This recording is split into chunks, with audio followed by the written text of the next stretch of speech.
Hello. Okay, it's me again, Jay Remy here, also known as the Lone Observer, with the fourth episode of Spiritual Empowerment Personal Sovereignty, a podcast series that is here to help empower you and help you rediscover your personal sovereignty, which is a birthright that has been hidden from you by the powers that shouldn't be. The purpose of this podcast is to inspire you to go out and make a difference in the world and in your life as well. My website is called theinconvenienceofawareness.wordpress.com. Let me repeat that again. theinconvenienceofawareness.wordpress.com. And my YouTube page, which is always in the link. But my website and my YouTube page is always in the episode description as well. So you should be able to find those two things there. Here in this fourth episode, I'm going to get into a topic where I quite honestly believe that I don't have no idea how this is going to honestly come to an end. And this topic is about divide and conquer. Because divide and conquer is what's keeping humanity from collectively standing in their personal power, their personal sovereignty, collectively with one goal in mind, and that's freedom. Imagine that, and being liberated from this enslavement system. Imagine humanity standing together collectively. One person is bad enough and rather dangerous, but millions, billions of us at once, the power structure would not like that. And that's the reason why they have to do all these things to keep us fragmented and confused and in fear. Like I said, I don't think that a real difference on this planet is going to truly be made on a permanent, holistic level as long as people are divided and not on the same page. Because most people are not on the same page. Most people are off in their own little worlds. They're all doing their own little thing, but they're not making it come together. I understand there's people out there that want to work alone or whatever, but at the same time, that there's some people out there that need to understand. These people need to understand that you can't think that humanity is going to change if you are the 100% if you're 100% the director. You got to understand that we all need to actually be in this together. We might all have our differences, but at the end of the day, we need to not let those differences get to the point where we're fighting amongst each other. I mean, we need to actually put an end to these things, but I'm going to go in depth into that in a second, and right shortly. I want to quickly talk about how there's people out there who want to make a change but the problem here is that people who are getting into wanting to make a change, they have huge egos, or they just have these huge egos. They don't understand that this is not about becoming famous or popular. Some people actually try to do this work. Who do this work are trying to do it because they want to be popular. I'm dead serious. They think that this is about them, about how I'm going to be the hero. You got to get out of that mentality because this is way too serious for that. And it's just a very selfish and I say solipsistic attitude people have. You know, this whole attitude of how the world's going to revolve around me. And how I'm going to do things that's going to revolve around me, and everyone else, they can forget it. They can go screw themselves if they're not going to do it my way or follow me. That attitude, this fostering of a cult mentality. I also question the motives of people who do this or who actually think like that, but that's another story. But the biggest problem here, one of the biggest sources of divide and conquer is the fact that people have a lot of these attitudes, these ideologies that are just out of alignment with cosmic law or universal law in general. The same ideologies that were given to them by the same power structure, the controllers, that are keeping people in this divide and conquer mentality, along with the fact that a lot of people actually come up with a lot of this information that has no basis in nature or reality, but it's based on some subjective attitude that has no basis in universal law. And if you want to know what I'm talking about when I say universal law, I'm talking about the inherent laws of nature that govern how we create reality and what we manifest. I mean, if you want more details about that, is about universal law, go to my website. There's an article there that says universal law and the critical importance of it. And there's actually the second episode of my podcast when I go into universal law, what it is. So go watch that. But anyways, like I said, universal law is simply like this. Your action, if it's based on the attitude of right and wrong. A right is something that doesn't harm another individual. A wrong is something that harms another individual. It's actually something that goes beyond cultural perceptions and individual perceptions, right or wrong, this whole cultural or moral relativism. We need to transcend that. That's one of another keys of divide and conquer, this attitude of cultural relativism or moral relativism. This ridiculous attitude, because the majority of people are either moral or cultural relativists. Moral relativism is very dangerous because of the fact that that's one of the key fosterings of divide and conquer. People who come with this ridiculous idea that there's no such thing as inherent morality. That's ridiculous. Everybody knows, at least the average person who isn't screwed up in the head or isn't psychotic will tell you that everybody will agree with you that murdering someone is wrong, right? And we're not talking about self-defense or something like that. That's different. But I mean, murdering someone in cold blood, killing someone who isn't threatening your life, for example. Majority of people universally agree that's wrong. That's a good example of a natural law. And that's do not kill another individual. That's common sense. For example, there's the moral relativists out there who will claim that killing there's some moral relativists. Oh, they won't admit this to you, but particularly, you see this, that there's people out there who will murder people if it's justifiable based on their subjective ideology born out of moral relativism. There's people who will do that. That's what government, and that's ironically how authority in government works. What I like to call the ultimate tool of violence and bloodshed, because that's what government really is, violence. But a lot of people want to actually ignore that. A lot of people want to talk about how, the government's here to protect me and all this. I mean, you know what? I'm not going to get into all that. I think I went a little bit into this into episode 3. But people need to understand that people need to get out of their cultural relativistic and moral relativistic attitudes. You understand that your culture is not any marker of universal morality, because there is such a thing as a universal morality, and a lot of people deny it, especially New Agers and solipsists and all these other people out there. There is such a thing. And if you tell me otherwise, then I don't know what the hell is wrong with you. I can't talk to people like you. I can't take you seriously. And that attitude is going to keep us enslaved and keep us divided and conquered as well. As long as people think this is just subjective. There's no such thing as subjective morality. Morality is based in the cosmic laws that are inherent in nature. And if you have a problem with that, you know what? Well, I don't know what to say. I'm just going to say bye to you. Because we live in a world where things are melting down, things are collapsing. If you've been paying attention to what's going on right now, and we need to get our shit together really fast. Anyways, now, hold on a second. I'm going to take a look here at my notes. Yeah, let's talk more about other dividers. For example, political ideology. The fact that a lot of political ideologies, the biggest problem I have with them is how they're based in materialism, or based in narrow-minded ideologies, and are based in, again, cultural relativism. How most political ideologies are based on the surrounding culture. Which many of the ideologies really have little, if anything, to do with any real spiritual truth or any truth about reality.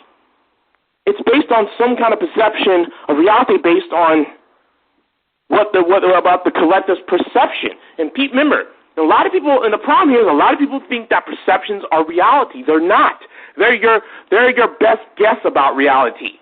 Another thing about political ideology, along with religious ideology, what I'm going to get into in a second, is that it's no basis in truth. It's only basis in what is comfortable, what is actually going to work for me in my surrounding, in the surrounding people who support it. Political ideology is just ridiculous. Well, it doesn't matter what the ideology is. You can be liberalism, conservatism, you can call yourself a libertarian, you can call yourself whatever. It doesn't matter. Biggest problem with these ideologies is that they're all based in mostly based in materialist or very limited worldview that actually does not take the spiritual nature into things into account. And the biggest problem with a lot of these political ideologies is they foster divide and conquer through saying that this group of people or these groups of people are the problem. Not understanding there is a bigger, like I said, there is a bigger picture to this whole thing. I mean, I'm not going to get into the specifics of who points fingers at who. For example, liberals point fingers at these guys, conservatives point fingers at these people, and so forth. I'm not going to get into the specifics of that. But what I'm trying to say is that's the biggest problem with politics. And I can't even stand politics as it is. It's disgusting. I can't stand it. But that's not the point right now. The point is that political ideology, we need to transcend that and start to actually look to what is inherent in nature. But people can't do that because of the fact they're so entranced in the matrix. You have to come to a certain spiritual understanding of how this reality works to actually see through all this bullshit that's in that are based in this material worldview. It's kind of funny how a lot of the so-called religionists and many so-called spiritual people out there buying into this political left-right divide and so forth. It's a joke. And now, I'm going to now get into religious ideology. Religious ideology is really more, it's a little more complicated, but I'm going to try to shorten this and combine this into something that makes sense. Religious ideology, just face it, a lot of religions out there were born historically and not in documented or mainstream, outside of mainstream history. The reality is that religion has been created to pretty much control people and to actually hide the spiritual or occulted truths about ourselves. What I mean about the word occulted or occult is that the word occult simply means hidden. That's it. It just means hidden. A lot of people there's a lot of negative connotations about the occult. You got to understand there's two sides to the occult. There's a good and bad side, but a lot of people want to focus on the bad side. And I really talk about how I feel the reason why a lot of people focus on just the bad side of what the occult is because of the fact that a lot of it is due to poor research and the fact that a lot of people don't go into the good side of occultism because a lot of it, let's face it, the good side of it is not as exciting as the bad side because a lot of them make, like I said, alternative media is just entertainment these days. How it's just too boring for people to actually look up these works based centered around occultism and study them. But I'm not going to get into that. But anyways, the biggest problem with religion is that it's always been there. It's just there to hide the real spiritual truths about who we are. This has nothing to do, like I said, another problem with religion is the fact that it has created, there's been very different variances of the same thing, hiding behind astrotheology. Astrotheology actually is about the fact that a lot of people actually, literally at one point in the past, have worshipped the sun. But a lot of the problem is that a lot of people still worship sun deities and don't even know it. But that's something you can go look up on your own, the whole astrotheology thing. But the fact that they actually have carefully made it so that a lot of these religions out there have a lot of these differences in it. It's weird because at the core of a lot of these religions is there's some truths at the core, but they're very well hidden. You cannot find the truths through literalism of these religions. The literalism is there to keep you actually confused and divided and fooled. And another problem with religion is take a look at the fruits of religion and what it has done to the human race. Look what it has done to the human race historically and to this day. It's sad. All the bloodshed, all the pain, the suffering, and the wars, and the fact that religion also fosters bigotry as well, because of the fact that these holy books, especially through certain interpretations, actually even incite hatred to claiming that these are messages from their God. Now understanding that these were messages from the people who invented these religions, the powers that shouldn't be. And a lot of people actually don't want to hear about how religion, like I said, it's just a big part of the control structure, this archonic control structure. A lot of people don't want to hear about it. You know what? I'm not going to sit here and try to hear your objections. I'm thinking you need to do your own research if you don't believe me. I mean, you got to learn to connect your dots, because a lot of these religions are based on falsehoods and lies. The biggest problem with religion is that they try to create codependencies, telling you that you need to depend on an external force. And one of the biggest offenses about religion, speaking of divide and conquer, is the fact they try to tell you that God is something outside of yourself. One of the biggest offenses is telling you that God is outside yourself, not realizing it's within and without. It's within you. It's just about tapping yourself back into that, because of the fact that we have forgotten our connection, and we have to learn how to reconnect. Most people can do that if they learn how. But this environment we live in and our fallen condition makes it hard to connect. We have to actually use certain practices to reconnect. For example, we need to learn how to redevelop our intuitive side of the mind. Start incorporating certain practices into our life to help us reconnect with our inner divine, or that God consciousness, that source creator consciousness. We need to do these things. But the problem with organized religion is they actually keep you from wanting to do these things. They also will actually demonize you if you try to do it. They try to tell you that what you're doing is satanic and demonic. It's designed. They want you to do that. Let me rephrase that. They want you to think that. It's all by design. All by design. Also, another thing that keeps us culturally divided is language.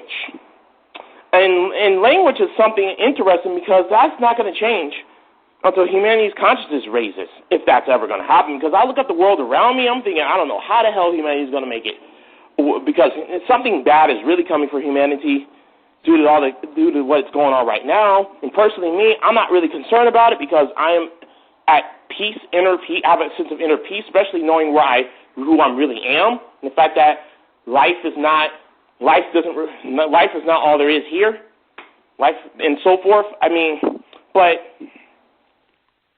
But it's just language. Language. We have to understand language, that we need to get to a point where we're actually back at speaking to each other telepathically. But we're so far away from that right now. But language is a huge divider, because there's a culture behind language, and language is one of the things that are actually the key to cultural divide. Cultural divide, like I said, cultural divide is one of the biggest problems, one of the biggest divide and conquer methodologies. I'm not trashing anyone's culture or anything, but let's face it, a lot of people have cultural perceptions that are out of alignment with what's inherent in nature and what's keeping us divided. Let's face it. They actually think that their culture is ultimately, because their culture becomes their religion, literally becomes a religion. Take a look at the word cult. Sure, cult. It becomes their cult. I always talk about how religion is your cult. Oh, wait. I meant to say that culture is your cult. I'm sorry. I need to drink water, but I just want to keep going. Another thing that causes divide serves to self-attitudes and ideologies and people who just don't care. And they just want to live in their own world. I already talked about that as well. And the fact that there's many distractions created by the powers that shouldn't be. For example, the bread and circuses. The authorities have always used bread and circuses to keep people divided, keep people actually, endless entertainment. Nothing wrong with entertainment, but a lot of people make it make their life centered around entertainment. And in the mainstream media, and yes, even the alternative media, actually just creates this divide and conquer through what they report. For example, sports is a huge divide and conquer. I mean, the crazy fights and arguments I've heard about people arguing, fighting over sports and demonizing each other and just brutally and cruel and being cruel to each other because of the fact that people literally get so behind their teams that they will literally insult all the other people who support that their rival team. It's just a game, people, but it's crazy. And this even goes for hobbies as well because, I mean, oh my goodness, it goes for certain hobbies as well. I know because I've seen this with other hobbies like video games. How a lot of people will become what you call console fanboys. You know, people who like a certain video game console or company and will bash the other people who bash the rival video game consoles. For example, this is particularly amongst younger people though. And it amazes me how a lot of people will literally spend a lot of time and energy and go on YouTube and actually make videos about, you know, these fanboy wars or actually try to become the center of the drama themselves. You know, this is all about how drama entertainment is keeping people divided and conquered. And I talked about how the mainstream media and even the alternative media is guilty of this too, this whole divide and conquer, because of the fact I noticed that certain alternative media outlets, not all of them, of course, not all the alternative media is like this, fortunately, but many of the big outlets, they post these stories that seem to be there to trigger those divide and conquer the divide and conquer mentalities. These mentalities that give these triggers as in what you think of a certain group of people, for example. Or, for example, how about like me? For example, one of these outlets actually posted a story about, oh, this migrant did this to this person. That story, my question about this story is, that story is not there to help you, inspire you, to help empower you. We all know how bad the migrant crisis is. We know how bad it is. But to post a story like that, and you take a look at the comment section, you're thinking, this is exactly what they want to see. They want to see the views. They want the clickbait. They want all that ad revenue from the clicks. And they want people fighting and arguing amongst each other. Because I have a strong feeling that a lot of the some of these, not a lot, but some of these alternative media outlets are controlled opposition. They have been compromised. But that's just me. I'm not going to say it's 100% true or not, but I just got a feeling that it is. So don't take my word for it. And the people who actually are doing this whole, I got to make my money, you know, you need to quit it. This whole, I need to make my website like this, I need to post these stories that are, you know, that just only just incite emotion so you can get your clicks. It makes you, people who do this are immoral, objectively immoral individuals. And they have a lot to answer for because they're helping to enslave us. They're not inspiring and making a difference. But with that type of attitude of them, I'm going to post these articles, these entertainment-based articles, or these drama-based articles. I mean, what does that have to do with educating us or inspiring us? Or I'm going to post a story about a transsexual, abandoning their child or something. I'm dead serious. It was a story about that on one of these alternative media outlets. So I'm thinking, what does that have to do with? I mean, people abandon their children every day, whether they're straight or not. I mean, like I said, the fact that you talk about a transsexual tells you, like I said, it's triggering prejudice in people while you're getting that clickbait to get that money, that money. Getting back to universal law and understanding our true inner divine nature through meditation, contemplation, and even get out of the city, go into nature or something. Do something. Get into nature. Get equating with nature. You need to actually just kick your mind off what is going on. Just need to spend more time with yourself. Introspect more. Because a lot of people don't introspect enough. Some probably never introspected one time in their life. I mean, get out of there. Just get away from it all and do these things. Reconnect with these things. Reconnect with the natural world and get out of the matrix. Because a lot of these things in the matrix, these ideas that are propagated in the matrix, is there to keep us divided and conquered. And I really don't think that we're going to really, truly make a difference until we do these things. But I don't see how that's going to happen. I quite honestly don't think humanity has the ability to do this on their own. No, I'm not saying we need some savior or someone to come save us, because that's a falsity and it's a trap that's always manipulated. But what I'm trying to say is that it's just that we need to really start reconsidering and start rethinking what we think, and start actually taking this issue more seriously, and realizing that universal truths are actually truths that are actually benefit everybody. It's not based on cultural perceptions or constructs of the mind or anything like that. And there's going to be people out there who's going to try to object to all these things. But you know what? I don't care. I honestly don't even care about my critics. My critics are to me, they're nobodies to me. I literally actually see, oh, what was that? What was that? I thought I heard a voice. I must be my imagination. My imagination sometimes gets a little crazy. That's how I treat my critics. Because my critics, screw them. I don't care about them or any more critics listening to this. I don't care about you too. You can go try to contact me. I'm just going to ignore you. But that's it for today. I've actually went into these things, and I hope that people understand that we cannot effectively take back our power until we actually stop being divided and conquered by all these matrix paradigms that are political, religious, and cultural, along with relative thinking and relative attitudes. We're never going to get past this until we do that.